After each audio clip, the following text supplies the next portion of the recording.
इसमें, और एक हिंदी में था चंद्रशेखर आजाद का स्टोरी, एकदम हूबहू। पहला दृश्य, पर्दा गिरता है, जेलर चंद्रशेखर आजाद से कहता है, चंद्रशेखर आजाद जो बोलते हैं एकदम कहानी के एक एक बिंदु याद कर लिया। और अंग्रेजी में था राजा दशरथ का, there was a king named Dasharatha lived in Ayodhya, he had 4 sons and 3 wives। पूरा चैप्टर याद था। कविता तो अलग चीज है, कविता तो याद होता है, ये पूरा कहानी याद हो गया। क्यों? न टीन एज में। फॉर एग्जाम्पल, अभी हम कहते हैं सरस्वती पूजा में एक छोटा सा बच्चा, आप लोग तो टीन एज में, वो 3 साल का लड़का था। 3 साल का लड़का था, हमसे माइक लिया और क्या बोल रहा मालूम है? कृष्ण का गाना सुनेगा क्या? अब सही में सुना दिया। इसको थोड़ा सा सिर्फ मैं जिस तरीके से कहना चाहता हूं उसको तरीके को सुनिए। उसने कृष्ण का वो जो गाना अभी प्रचलन में वो सुना दिया, दिल ना दिया, ये ना किया, दुनिया में ये, और लास्ट में कम से कम मान के चलिए वो कितना देर का सॉन्ग है, कम से कम उस लड़के ने हमको लगता है 30 से 40 सेकंड सुना। तो अगर मान के चलिए चूंकि वो 30 से 40 सेकंड ही गाना वायरल हुआ था, अगर वो मान के चलिए 2 मिनट वायरल होता तो शायद वो 3 साल का बच्चा वो गाना 2 मिनट सुना देता। तो हम ये कहना चाहते हैं कि जब आपको 2 मिनट का वो गाना आपको याद हो गया, तो आपका कविता, आपका कहानी, आपका फॉर्मूला याद नहीं हो सकता है। इसका मतलब क्या है? हमारा नजरिया, वो हमारा माइंडसेट क्या है, क्या गलत बोल रहे हैं?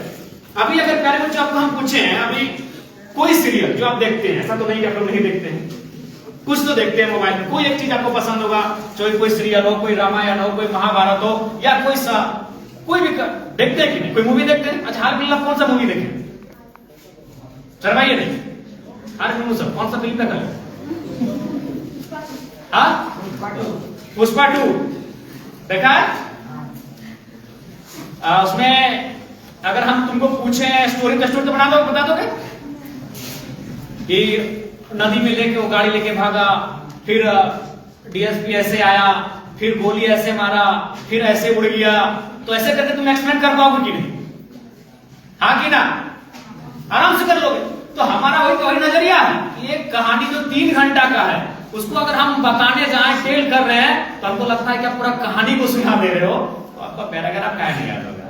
हम ये कहना चाहते हैं जब एक चीज फर्क है, उस कहानी को आपने विजुअल देखा, वो प्रैक्टिकली हो गया। और आप जो पढ़ रहे हैं क्या है? थ्योरी।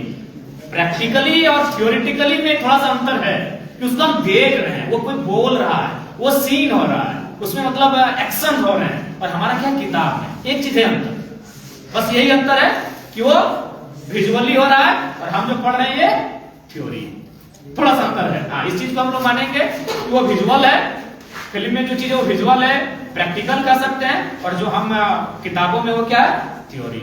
लेकिन इसका मतलब ये नहीं है, थोड़ा सा अंतर हो सकता है। तो जब हम उस स्टोरी को याद कर लेंगे, तो यहाँ भी वही ना होता है, कोई कहानी होता है, कोई पात्र होता है, जो हम कहानी हमारे पास किताबों में, लाइए किताबें समय ले लेंगे, किताब 9th क्लास में ना, हिंदी का या अंग्रेजी का कोई किताब नहीं, हाँ कोई भी हिंदी या अंग्रेजी का कोई भी किताब लाइए। ये आपका हिंदी का किताब है, जो उदाहरण अभी हम आपको दे रहे हैं, जैसे प्रेमचंद, उसमें पुष्पा, सिंपल है। फिल्म में आपका पुष्पा है, किताब में आपका प्रेमचंद। उसमें उसके पास ट्रक था, इसमें बैल है। इसको रिलेट करिए। आप जिन चीजों को याद कर रहे हैं उससे इस कहानी को रिलेट करिए। अब अगर हम आपको सवाल पूछ दें पुष्पा का फिल्म देखने के बाद, तो जितने सवाल पूछेंगे उसके आंसर होगा कि नहीं? तो बस यहां से भी जब उसको आप जितने भी सवाल आएंगे उसका उत्तर हो जाएगा। तो बस इसी तरह आपको रिलेट करना है। यानी ऐसा नहीं है कि आपके पास मेमोरी नहीं है, ऐसा नहीं कि आप याद नहीं करते, याद करते हैं, लेकिन आप याद कहां कर रहे हैं और करना कहां है, इसको भी तय करना है। अब 3 घंटे की मूवी को याद रख लेते हैं, तो बताइए कितना है? अगर इस 2 बैलों की कथा को हम पढ़ते हैं, तो बताइए तो कितना देर लगेगा? कितना देर लगेगा इस कहानी को पढ़ने में? आधा घंटा? आधा घंटा में तो कहानी पढ़ लेंगे एकदम बढ़िया से, एकदम ऐसा नहीं कि धरफरा के, आराम से आधा घंटा पढ़ लेंगे। तो आधा घंटा का कहानी है। हाँ, ये थोड़ा सा इसमें इसको रिपीट करना, तो फिल्म को भी तो वो रिपीट करते हैं, 2-3 बार देखते हैं तब याद होता है कभी कभी। तो जब आप इसको 2-3 बार रिपीट करेंगे कहानी को तो सवाल आपके बनेंगे। जैसे अभी हम 2-4 लाइन आपको बता रहे हैं, जानवरों में गधा सबसे ज्यादा बुद्धिमान समझा जाता है। एक सवाल इसी में हो गया कि जानवरों में सबसे बुद्धिमान कौन समझा जाता है? बस और आप सब बुद्धिहीन, गधा बुद्धिमान नहीं, बुद्धिहीन होता है। एक लाइन यही हो गया। सबसे पहला बात, आप खुद कहानी पढ़ो और उससे खुद सवाल क्रिएट करो। एक दूसरा लाइन है, हम जब किसी आदमी को परले दर्जे का बेवकूफ कहना चाहते हैं तो उसे गधा कहते हैं। फिर एक सवाल क्रिएट हो गया कि हम किसी आदमी को बेवकूफ कहना चाहते हैं तो उसे किस जानवर के नाम से संबोधित करते हैं?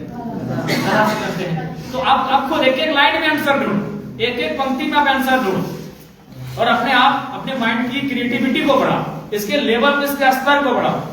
जरूरी नहीं अच्छी बात होता है, इतना बड़ा चैप्टर में लास्ट में आपका सवाल कितना होता है? 5 को देखिए, 5 को सवाल हो सकता है, इसमें से सैकड़ों सवाल आएंगे इसी किताब में से। तो सारे सवाल तो है नहीं। जिसने किताब बनाया है, फिर जो लोग इसको पाठ्यक्रम में लेकर आए हैं, उन्होंने अपने अकॉर्डिंग कुछ सवाल बनाए हैं। इसमें आप भी कई सवाल बना सकते हैं। इसलिए जिन चीजों का पढ़ते हैं उनमें आप एकदम अपने माइंड को बढ़िया से शार्प रखिए और उसको मन लगाकर पढ़िए। जानवरों में ऐसा इंटरेस्टिंग कहानी है, 2 बैलों का ना, 2 बैलों की कथा। ठीक है प्यारे बच्चों, तो हम ज्यादा फिर कभी आएंगे, समय लेंगे बहुत जगह हमारे कार्यक्रम में। अंत में आपको यही कहना चाहेंगे, किसका है तो समझ गए? फिल्म में कौन है? पुष्पा। किताब में कौन है? तो बस यही तो है।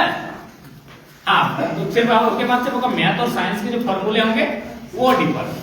बाकी आप हिंदी साहित्य की बात कीजिए, अंग्रेजी साहित्य की बात कीजिए, समाज की बात कीजिए, समाज के तमाम विषय, इतिहास की बात कीजिए, भूगोल की बात कीजिए, उसमें या तो कोई पात्र होगा, या तो कोई स्थान होगा, या तो कोई घटना होगा।